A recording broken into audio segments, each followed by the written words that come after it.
Hello friends, this is Preeti and welcome to my channel study easy.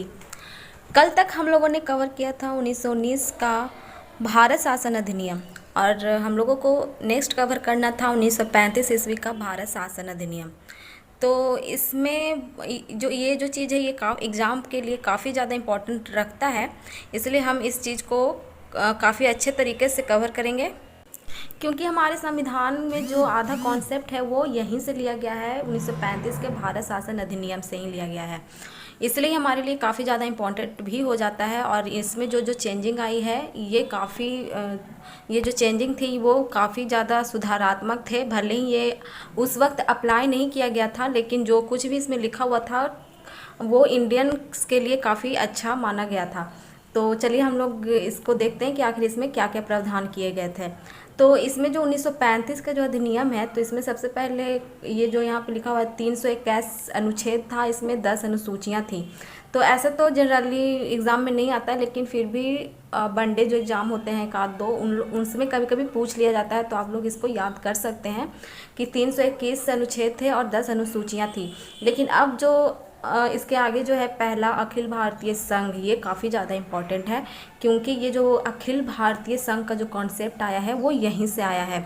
इसका मतलब है कि संघीय व्यवस्था यहाँ से शुरू हो गई थी। संघीय व्यवस्था यानी कि जैसे कि अभी भी हमारे इंडिया में संघीय व्यवस्था है, यानी कि जो 1935 का जो अधिनियम है उसमें पूर्ण उत्तरदायी सरकार के गठन में एक मील का पत्थर ये साबित हुआ था। तो ये कैसे साबित हुआ था? क्योंकि इस अधिनियम में अखिल भारतीय संघ की स्थापना की गई थी और इसकी आज भी हमारे यहाँ जो है वो अखिल भारतीय संघ ही है। सभी लोगों को ये बात पता है। इसकी खूबसूरती यही है कि हमारे यहाँ त्रिसंघीय व्यवस्था है और जिसमें केंद्र, राज्य और स्थानीय भी है, जो स्थानीय संघवाद का एक रूप है। स्थानीय शासन क्या है? एक संघवाद का रूप है। तो अखिल भारतीय संघ का मतलब तो समझ में आ ही गया होगा। अभी इस वक्त हमारे यहाँ संघीय व्यवस्था है, केंद्र, राज्य और स्थानीय शासन। और यहाँ पे क्या था? यहाँ पे था प्रांत और राज्य के बीच, जिसमें देशी रियासतों को भी मतलब शामिल करने के लिए कहा गया था। लेकिन अब हम लोग यहाँ पे आते हैं, दूसरे में है प्रांतीय स्वायत्तता। पहले क्या था कि प्रांतों को स्वायत्तता प्रदान नहीं थी, वहाँ पे द्वैध शासन स्थापित किया गया था। जैसा कि 1919 में लूसेंट में साफ क्लियर है कि 1919 में क्या था, प्रांतीय जगहों पे द्वैध शासन लाया गया था। लेकिन यहाँ पे क्या किया कि 1935 के अधिनियम में प्रांतों में द्वैध शासन के व्यवस्था का अंत कर दिया गया और प्रांतों को थोड़ा स्वायत्तता दिया गया, क्योंकि पहले प्रांतों को कोई भी कानून बनाने या किसी भी चीज़ का कोई छूट नहीं था। लेकिन यहाँ से 1935 के अधिनियम से इनको थोड़ी सी रियायतें दी जाती है। उसके बाद आपके लिए मोस्ट इम्पॉर्टेंट हो जाता है थर्ड में कि केंद्र में द्वैध शासन की व्यवस्था की गई थी। क्या की गया कि प्रांतों में द्वैध शासन की स्थापना को हटा दिया गया और अब कहाँ स्थापित कर दिया गया? केंद्र में द्वैध शासन की स्थापना कर दी गई। जानते हैं क्या कि ये द्वैध शासन क्या है? तो द्वैध शासन उसे कहते हैं जब दो शासक एक सत्ता का संचालन करते हैं, उसे ही द्वैध शासन कहते हैं। ठीक है। उसके बाद इसमें क्या बोल रहा है कि केंद्र में द्वैध शासन की स्थापना की गई। और हम लोग जानते हैं कि आखिर ये द्वैध शासन का जो बातें आई, जो द्वैध शासन का जो कॉन्सेप्ट आया वो सबसे पहले कहाँ से आया? तो ये जो द्वैध शासन का कॉन्सेप्ट है वो लियोनेल कार्टिस नामक एक अंग्रेज थे, उन्होंने ही ये द्वैध शासन का शब्द लेकर के आया था, जिन्होंने अपनी पुस्तक डायरकी में प्रतिपादित किया था। ये आप लोग अपने कॉपी में नोट कर सकते हैं। क्या था कि द्वैध शासन का जो शब्द, जो कॉन्सेप्ट है वो सबसे पहले लियोनेल कार्टिस नामक अंग्रेज लेकर के आए थे और इन्होंने अपनी पुस्तक डायरकी में प्रतिपादित किया था। ठीक है। अब हम इसी के साथ आगे बढ़ते हैं। अब द्वैध शासन स्थापित करने के साथ साथ इसमें और भी 1935 के अधिनियम में और भी कुछ सुधार किए गए थे, जिसके तहत परिसंघ सूची, प्रांतीय सूची और समवर्ती सूची का निर्माण किया गया था। आइए समझते हैं कि आखिर ये क्या है। तो जैसा कि अभी भी है हमारे यहाँ केंद्र सूची, राज्य सूची और क्या है, समवर्ती सूची। केंद्र सूची में वो होता है जिसपे सिर्फ और सिर्फ केंद्र फैसला ले सकती है जिस विषय पर, और राज्य सूची वो है जिसपे सिर्फ और सिर्फ राज्य सरकार ही फैसला किसी विषय पर ले सकती है, और समवर्ती सूची वो सूची होती है जिस पे दोनों केंद्र और राज्य सरकार दोनों मिल करके फैसला लेती है जिस विषय पर, उसे समवर्ती सूची कहते हैं। तो ये जो कॉन्सेप्ट है हम लोग ऐसा कह सकते हैं कि जो अभी का जो ये कॉन्सेप्ट है वो कहाँ से आया है, 1935 के भारत शासन अधिनियम से ही आया है। तो यहाँ पे लिखा हुआ है परिसंघ सूची, प्रांतीय सूची और समवर्ती सूची, ठीक है, क्योंकि उस समय प्रांत ही जो थे वो राज्य के बराबर हुआ करते थे। अब हम लोग आगे बढ़ेंगे कि इसमें क्या है। तो नेक्स्ट पेज में है हमारा परिसंघ सूची में कुछ बात दी गई है जिस जिस विषय पर जो केंद्र वहाँ पे फैसला लिया करती थी। तो उसमें मैं आपको बता दूं कि उसमें के 59 विषय हुआ करते थे उस वक्त जब परिसंघ वहाँ पे अपना कानून बनाती थी। उसके बाद प्रांतीय सूची है, प्रांतीय सूची में टोटल 54 विषय आते थे और समवर्ती सूची में उस वक्त 36 विषय आते थे, लेकिन अभी ये चेंज हो गया है। और फिर इसमें क्या कर दिया गया था कि जो अवशिष्ट विधायी जो शक्ति था वो वायसराय को दे दिया गया था। जैसा कि अभी संसद के पास सारी शक्तियां होती हैं, तो उस वक्त क्या किया गया था कि विधायी शक्ति वायसराय को दे दिया गया था। उसके बाद फिर 1935 के शासन अधिनियम में संघीय न्यायालय की व्यवस्था की गई थी। जैसे कि अभी भी होता है कि जब केंद्र और राज्य के बीच कुछ भी विवाद होता है तो उसका निपटारा कहाँ किया जाता है, तो वो उच्चतम न्यायालय में, सुप्रीम कोर्ट में किया जाता है। यहाँ पे देखिए संघीय न्यायालय की व्यवस्था भी की गई, ठीक है। उसके बाद आप एग्ज़ाम के लिए फिर इम्पोर्टेंट आपके लिए हो जाता है यहाँ पे कि यहाँ पे इसके अंतर्गत 10th में कि इसके अंतर्गत देश की मुद्रा और शाख पर नियंत्रण के लिए भारतीय रिजर्व बैंक की स्थापना की गई। ये मोस्ट इम्पॉर्टेंट है, तो इसको आप लोग टिक आउट भी कर लीजिए अपने बुक में। आरबीआई की स्थापना किसके अंतर्गत की गई है, ताकि क्योंकि देखिए 1935 के जो 35 जो शासन अधिनियम आया तो वो किस लिए आया, क्योंकि ये भारतीय संघीय व्यवस्था लागू करने के लिए लाया गया था। तो अभी आरबीआई क्या करती है, एक संघ के लिए हमारी भारतीय संघ के लिए मॉनेटरी पॉलिसी व्यवस्थित करती है कि नहीं करती है, तो इसलिए इसे लाया गया था। फिर यहाँ पे 11th में कि यहाँ पे जो मताधिकार यानी वोटिंग का जो था उसमें 10% जनसंख्या को मत देने का अधिकार प्राप्त हुआ था। ऐसे पहले भी दिया गया था वोटिंग के लिए, लेकिन उसमें कुछ कंडीशन लगाए जाते थे। इसमें कंडीशन ये थे कि जिसके पास ज़्यादा संपत्ति होगी, मतलब संपत्ति से रिलेटेड सारी चीज़ें थी, उस गरीब लोगों को वोटिंग नहीं देना है, इस तरह से कुछ उसमें विवाद था।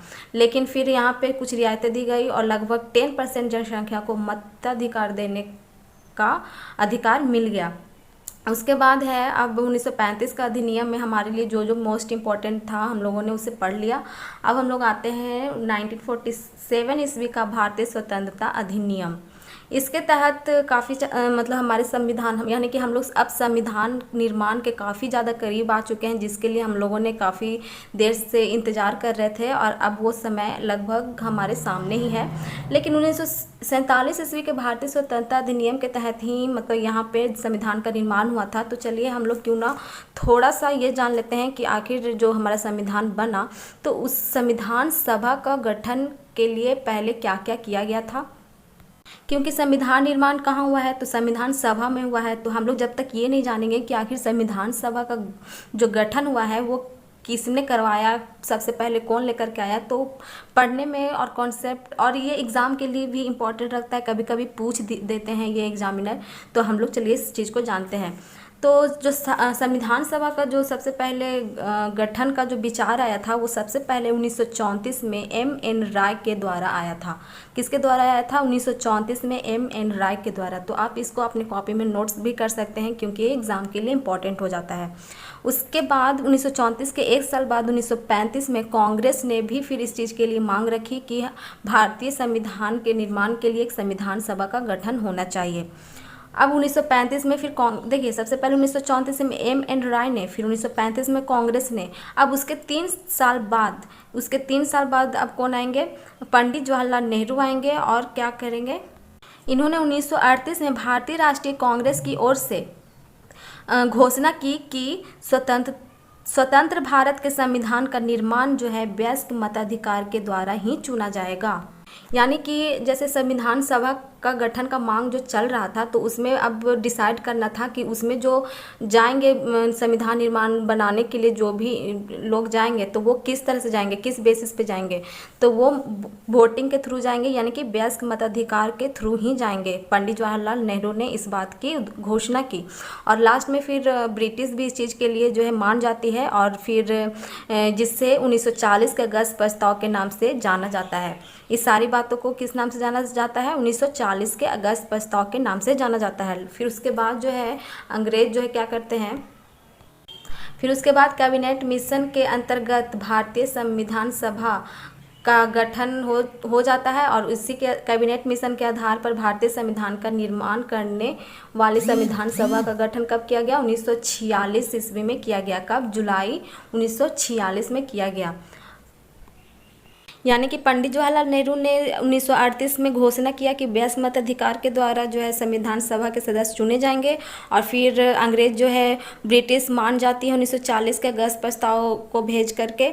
और उसके बाद फिर कैबिनेट मिशन को भेजा जाता है इसी के लिए कि भारतीय संविधान का निर्माण करवाया जाए और संविधान सभा का गठन किया जाए 1946 ईस्वी में। कब किया गया? संविधान सभा का गठन इंपॉर्टेंट हो जाता है जुलाई 1946 में। उसके बाद इसमें जो इधर जो दिया हुआ इसके नीचे का चीज़ वो उतना इम्पोर्टेंट नहीं रखता है, लेकिन फिर भी आप लोग खुद बुक से पढ़ लीजिएगा। उसके बाद जो इम्पोर्टेंट है, सबसे इम्पोर्टेंट वो है 9 दिसंबर 1946 को संविधान सभा की जो प्रथम बैठक होती है, ये बहुत ही इम्पोर्टेंट रखता है। आप लोगों को ये बहुत ही याद रखना चाहिए कि 9 दिसंबर 1946 को संविधान सभा की प्रथम बैठक होती है। वो कहाँ होती है? नई दिल्ली में होती है, जो काउंसिल चैम्बर के पुस्तकालय भवन में करवाई जाती है। और ये भी सबको पता ही रहता है कि जो सबसे पहले जो इसके अध्यक्ष बने थे वो अस्थायी बने थे डॉक्टर सच्चिदानंद सिन्हा, एक ये बुजुर्ग सदस्य थे उस वक्त के।